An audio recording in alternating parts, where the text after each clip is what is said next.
नमस्कार दोस्तों, स्वागत है आपका हमारे चैनल पर। आज हम आपको नेपाल के उन 20 सबसे बड़े और विकसित तराई के शहरों के बारे में बताएंगे जो 2025 में तेजी से विकास की दिशा में बढ़ रहे हैं। तो चलिए बिना समय गंवाए शुरू करते हैं। विराटनगर नेपाल का दूसरा सबसे बड़ा शहर। विराटनगर तराई क्षेत्र का एक प्रमुख व्यापारिक केंद्र है। यहाँ की अर्थव्यवस्था कृषि, उद्योग और व्यापार पर आधारित है। विराटनगर नेपाल भारत सीमा के पास स्थित है, जिससे यह एक महत्वपूर्ण व्यापारिक हब बन गया है।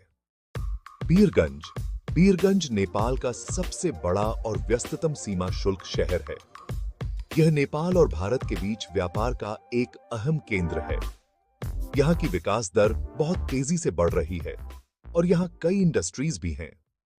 जनकपुर धार्मिक और सांस्कृतिक दृष्टिकोण से महत्वपूर्ण जनकपुर मिथिला संस्कृति का प्रमुख केंद्र है।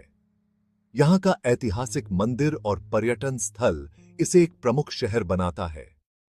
ललितपुर, जो पाटन के नाम से भी जाना जाता है, काठमांडू के पास स्थित एक प्रमुख शहर है। यहाँ की सांस्कृतिक धरोहर और पर्यटन क्षेत्र तेजी से विकसित हो रहे हैं। धरान सुनसरी जिले में स्थित एक प्रमुख शहर है, जो तराई के महत्वपूर्ण हिस्से के रूप में उभर रहा है। यह शहर व्यापार, शिक्षा और चिकित्सा के क्षेत्र में बहुत तेजी से आगे बढ़ रहा है।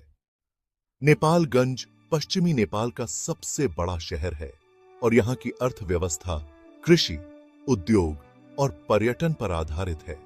यह शहर नेपाल भारत सीमा के पास स्थित है और यहाँ व्यापारिक गतिविधियां बहुत तेजी से बढ़ रही हैं। हेटौड़ा प्रदेश 3 का एक प्रमुख शहर है। यह शहर उद्योग, कृषि और पर्यटन के क्षेत्र में काफी विकास कर रहा है। यहाँ का औद्योगिक क्षेत्र बहुत प्रसिद्ध है। लुम्बिनी भगवान बुद्ध का जन्म स्थल होने के कारण धार्मिक दृष्टि से महत्वपूर्ण है। भैरहवा शहर ने पर्यटन और व्यापार के क्षेत्र में बहुत बड़ी छलांग लगाई है। कचनकवल सुनसरी जिले का एक विकसित शहर है, जो कृषि और व्यापार के लिए जाना जाता है। यहाँ के व्यापारिक केंद्र में नए उद्योगों का विकास हो रहा है। रौतहट नेपाल के मध्य तराई क्षेत्र का एक प्रमुख शहर है। यहाँ के कृषि उत्पाद और व्यापारिक गतिविधियां बढ़ रही हैं। सर्लाही एक और तेजी से विकसित हो रहा तराई शहर है।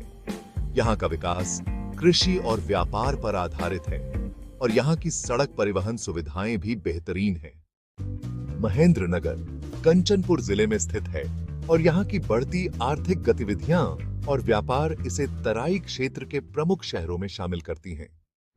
बर्दिया एक प्रमुख पर्यटन स्थल होने के साथ साथ एक विकसित कृषि और व्यापारिक शहर भी बनता जा रहा है। यहाँ का प्राकृतिक सौंदर्य और वन्य जीव संरक्षण क्षेत्र भी आकर्षण का केंद्र है। इटेहरी सुनसरी जिले का एक प्रमुख शहर है, जहां व्यापार और उद्योग की गतिविधियां तेजी से बढ़ रही हैं। यहां की सड़कों और इंफ्रास्ट्रक्चर में लगातार सुधार हो रहा है। कालाईकोट एक उभरता हुआ शहर है, जो अपनी कृषि और स्थानीय व्यापारिक गतिविधियों के लिए जाना जाता है। यहां के युवा उद्यमियों ने शहर के विकास में महत्वपूर्ण भूमिका निभाई है। बांके जिले का प्रमुख शहर, यहाँ की औद्योगिक और व्यापारिक गतिविधियां तेजी से बढ़ रही हैं। बांके का व्यापार नेपाल भारत सीमा से जुड़ा हुआ है। सप्तरी तराई के एक अन्य महत्वपूर्ण शहर है, जो कृषि और वाणिज्य के क्षेत्र में तेजी से आगे बढ़ रहा है। यहाँ का इंफ्रास्ट्रक्चर भी बहुत बेहतर हो रहा है। कास्की पोखरा का हिस्सा होने के कारण तेजी से विकसित हो रहा है। यहाँ का पर्यटन और सेवा क्षेत्र लगातार आगे बढ़ रहा है। गुल्मी एक छोटे लेकिन तेजी से उभरते शहरों में से एक है। यहाँ की कृषि और उद्योग क्षेत्र में वृद्धि हो रही है। धनुषा जनकपुर के आसपास स्थित एक महत्वपूर्ण शहर है। यहाँ कृषि और व्यापार के क्षेत्र में निरंतर विकास हो रहा है। तो दोस्तों, ये थे नेपाल के 20 सबसे बड़े और विकसित तराई के शहर। इन शहरों में तेजी से विकास हो रहा है और आने वाले सालों में इनका महत्व और भी बढ़ेगा। अगर आपको यह जानकारी पसंद आई हो तो कृपया वीडियो को लाइक और शेयर करें और हमारे चैनल को सब्सक्राइब करना न भूलें। धन्यवाद।